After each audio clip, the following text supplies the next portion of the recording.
le livre, les 4 êtres vivants et les 4 vieillards se prosternaient devant l'agneau, tenant chacun une harpe et des coupes d'or remplies de parfums qui sont les prières des saints. Amen. Le secret de la distinction. Voici un livre dont on parle, dont la Bible parle. Et la Bible déclare que il n'y avait personne dans le ciel, il n'y avait personne sur la terre, il n'y avait personne sur la terre qui était capable de regarder le livre et d'ouvrir le livre. Et l'apôtre Jean disait, il pleurait de ce qu'il n'y avait personne. Bien-aimés frères et sœurs, ce livre, c'est la Bible. Parce que Jésus est mort et il est ressuscité. La révélation de la parole de Dieu contenue dans ce livre, écoutez-moi bien, peut être accessible à tout homme et à toute femme qui accepte Jésus comme sauveur et Seigneur. Amen. Parce que c'est lui qui a été digne d'ouvrir le livre et d'en rompre les sceaux. Le secret caché, ce secret que personne ne pouvait découvrir, ce secret que personne ne pouvait savoir, lui, le Seigneur, en Jésus-Christ de Nazareth, nous avons accès à ces trésors. Nous avons accès à l'illumination qu'il nous faut pour rayonner. Nous avons accès à cela.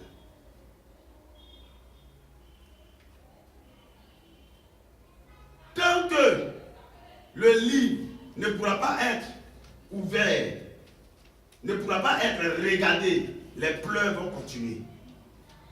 Il pleurait de ce que personne n'était capable d'ouvrir le livre et d'en rompre les sceaux.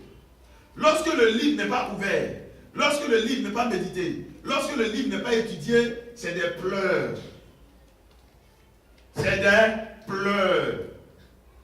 Tu pleures et tu continues de pleurer parce que malheureusement, tu n'as pas la révélation que Dieu, en Jésus-Christ de Nazareth, a ouvert le livre. Que tu peux ouvrir le livre. Tu peux avoir accès aux secrets contenus dans le livre. La Bible est un trésor. La Bible est un trésor. Écoutez-moi bien. Beaucoup de chrétiens souffrent. Beaucoup de chrétiens pleurent. Beaucoup de chrétiens sont sous l'oppression du péché. Beaucoup de chrétiens sont sous l'oppression de la malédiction. Parce que ils ne regardent ni le livre et ils n'en rompent pas le sceau. Ils n'ouvrent pas le livre. Ils ne savent pas que le sceau était déjà rompu par Jésus-Christ de Nazareth. Ils ne savent pas qu'ils peuvent comprendre ce qui est contenu dans la parole de Dieu. Par la puissance de Christ. C'est pourquoi quand un chrétien naît de nouveau, Dieu lui donne le Saint-Esprit qui lui enseigne toutes choses. Le Saint-Esprit est le garant de ce que nous pouvons maintenant cerner, nous pouvons maintenant comprendre la pensée de Dieu pour notre vie, pour notre destinée. Afin que les pleurs cessent. Afin que les pleurs cessent. Si tu n'ouvres pas le livre, si tu ne lis pas, si tu ne médites pas la parole de Dieu, frère, les pleurs vont continuer dans ta vie. Pourquoi? Parce que c'est la parole de Dieu qui crée. C'est la parole de Dieu qui produit. C'est la parole de Dieu qui déclenche le miracle. C'est la parole de Dieu qui déclenche les exploits. C'est la parole de Dieu qui affermit. C'est la parole de Dieu qui restaure. C'est la parole de Dieu qui élève, qui te donne la promotion. La parole de Dieu. C'est pourquoi la Bible déclare que la parole de Dieu est esprit et vie. C'est elle qui va te communiquer la vie. C'est elle qui va te communiquer la vie. Ça va t'infuser la vie, la parole de Dieu. C'est pourquoi le diable met tout en œuvre pour empêcher les chrétiens, non seulement d'écouter la parole de Dieu, de la méditer, de l'étudier, tout ça, de la lire. Un chrétien qui ne médite pas, qui n'écoute pas, qui n'étudie pas la parole de Dieu, il est qualifié pour une vie de lamentation et de pleurs. Parce qu'il n'y avait personne qui pouvait regarder ni ouvrir le livre, il y avait des pleurs.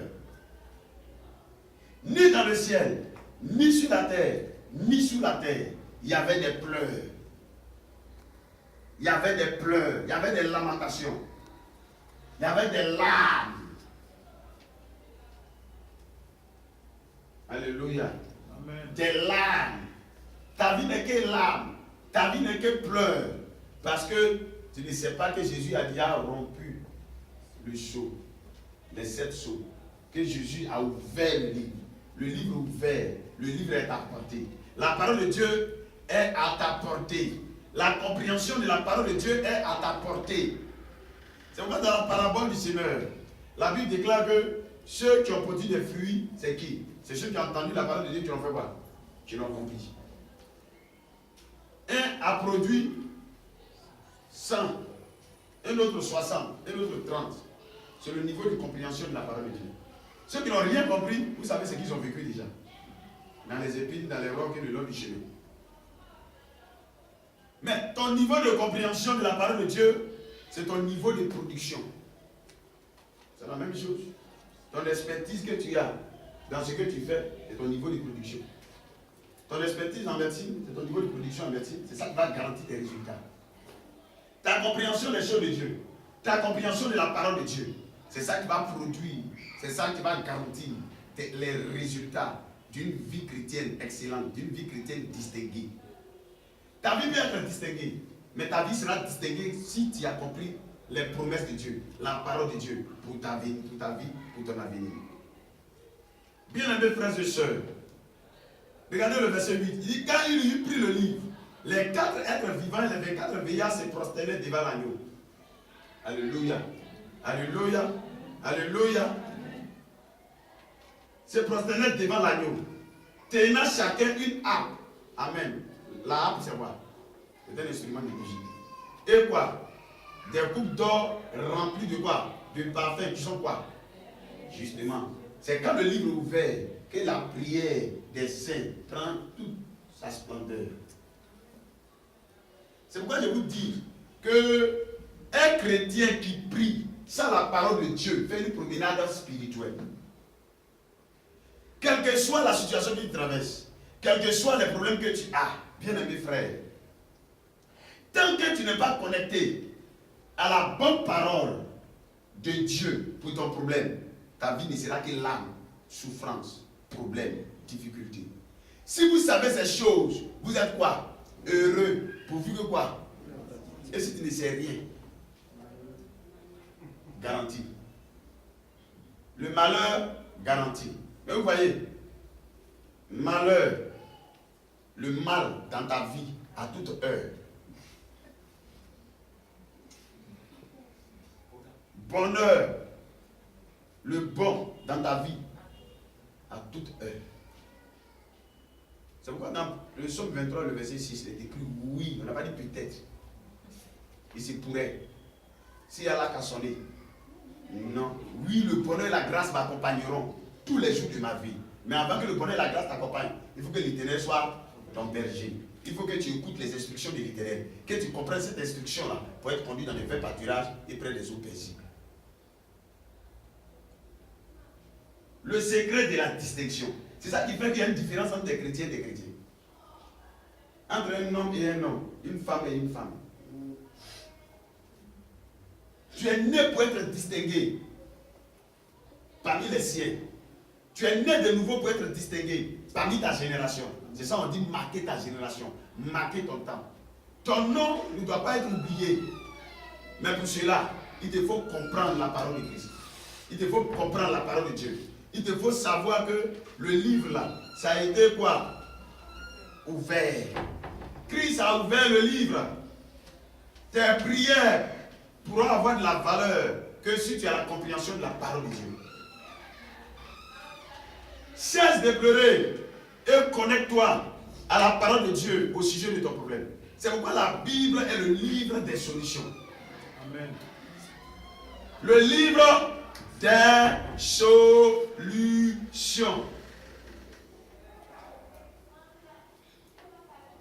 Jésus est mort pour que ta vie soit solution et non pas un problème. Jésus est mort pour que ta vie soit solution et non pas un problème. Pour que ta vie soit louée. Vous voyez, quand l'agneau il a ouvert le livre, qu'est-ce qui s'est passé? Il a commencé à être quoi? Loué, élevé.